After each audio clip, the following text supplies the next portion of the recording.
Ini untuk mendanai luaran wajib.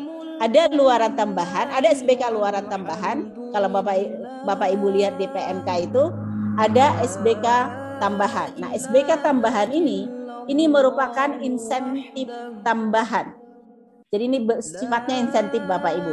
Tapi tadi yang seperti yang saya sampaikan, untuk mencapai luaran wajib dan luaran tambahan itu didanai dari SBK sub output penelitian tersebut. Ya Bapak Ibu ya, itu tidak bisa dipisahkan. Karena luaran tambahan itu memang bawaan dari luaran wajib. Gitu ya. Itu tidak terpisahkan Bapak Ibu.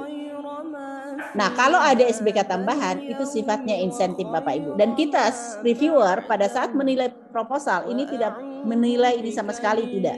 Yang kita nilai adalah kelayakan dari luaran tambahan yang dijanjikan. Seperti yang tadi disampaikan oleh Pak Saryono, apakah luaran tambahan yang dijanjikan itu layak nggak? Akan tercapai tidak sih? Apakah hanya janji saja gitu ya?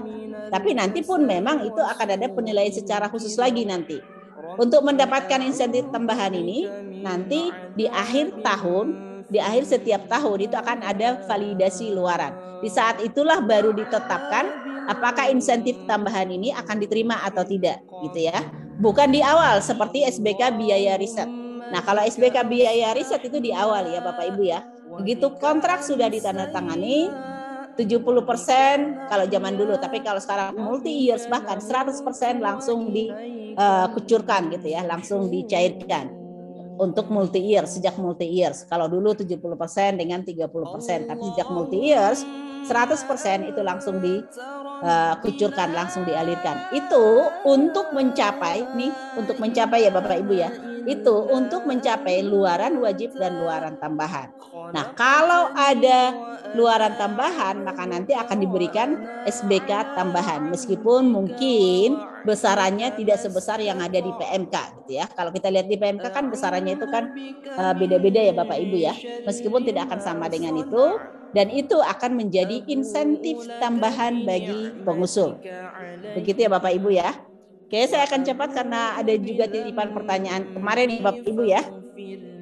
Nah, di SBM Bapak Ibu, SBM perlu diperhatikan itu ada batas maksimum, ada perkiraan. Nah, itu harus kita perhatikan sebagai reviewer Bapak Ibu. Ada batas tertinggi, ada perkiraan. Ini harus kita perhatikan, harus kita baca di SBM-nya. Ini SBM untuk tahun 2022 yang sudah dikeluarkan tahun 2021. Nah, Bapak Ibu perhatikan meskipun di sini ada honorarium, penelitian atau perekayasaan, ini bukan untuk tim peneliti, bukan untuk anggota dan ketua peneliti. Jadi ketua dan anggota peneliti itu belum boleh mendapatkan honor Bapak Ibu dalam suatu penelitian, gitu ya. Yang boleh mendapatkan honor adalah pembantu peneliti, koordinator peneliti, sekretariat peneliti. Ini koordinator ini bukan ketua ya Bapak Ibu ya.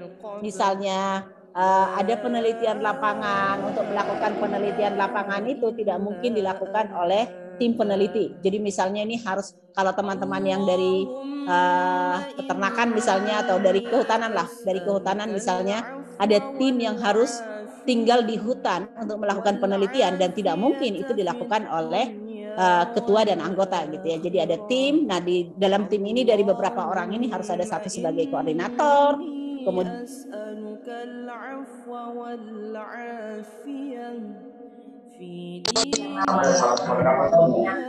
Halo Prof Niat,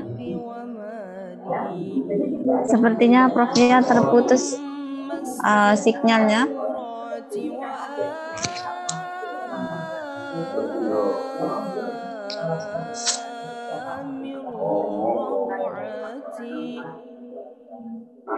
Prof Niat.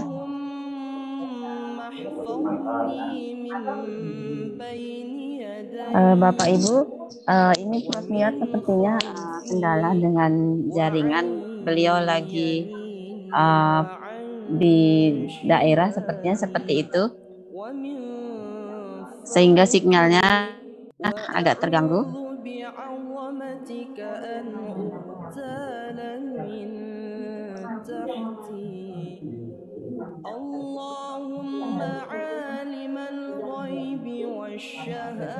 Halo Prof Niat.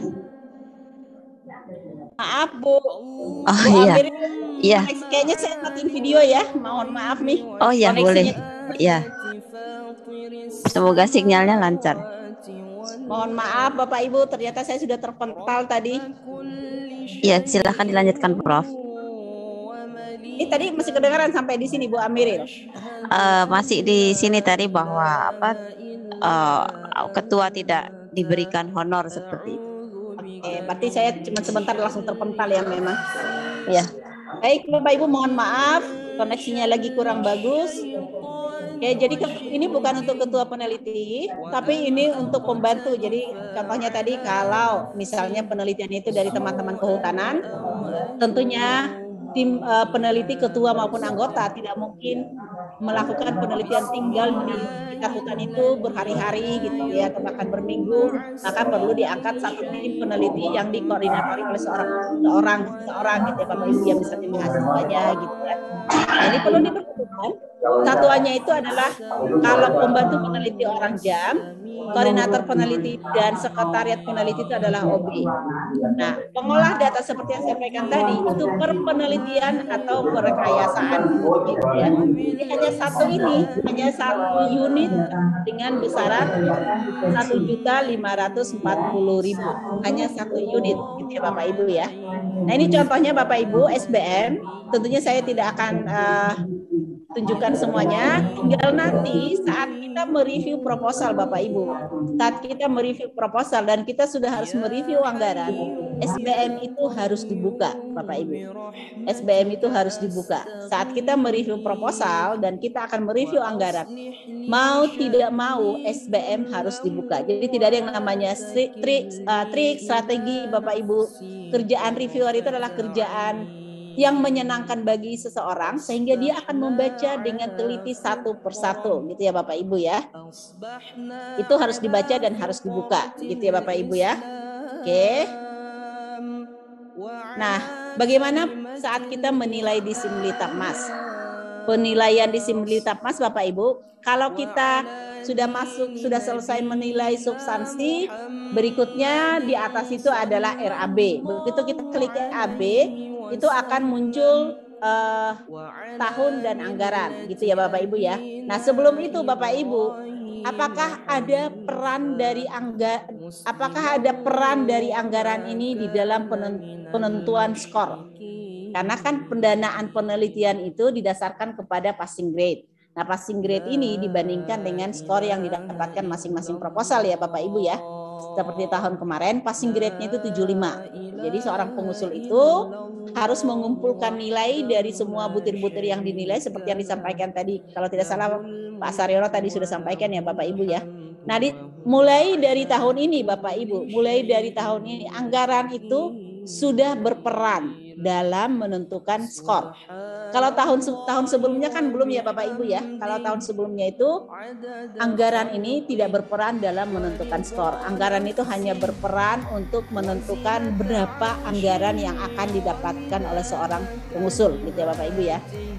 Tapi mulai tahun ini sudah berperan, itu digabung dengan kewajaran metode, tahapan target, capaian luaran wajib, kesesuaian jadwal penelitian, dan RAB.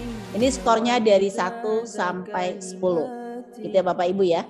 Jadi kalau misalnya semua indikator ini menurut seorang reviewer itu sudah tepat, sudah layak, sudah sesuai, maka seorang pengusul itu bisa mendapatkan skor 10 gitu ya Bapak Ibu ya. Tapi kalau ternyata tidak, itu bisa mulai dari 1, skornya 1 paling kecil Bapak Ibu. Nah, ini perannya, ini peran RAB dalam mempengaruhi skor total yang nanti akan dibandingkan dengan passing grade saat saat memutuskan mana yang akan didanai gitu ya Bapak Ibu ya. Nah, selain itu tentunya seperti yang saya sampaikan tadi, anggaran itu dibutuhkan oleh pengusul gitu ya Bapak Ibu ya. Anggaran itu dibutuhkan oleh pengusul. Nah, kita harus menilai nih item demi item dari anggaran ini. Kalau kita buka Bapak Ibu, begitu selesai substansi, kita klik tombol anggaran, itu akan muncul tahun 1, tahun 2, tahun 3 gitu ya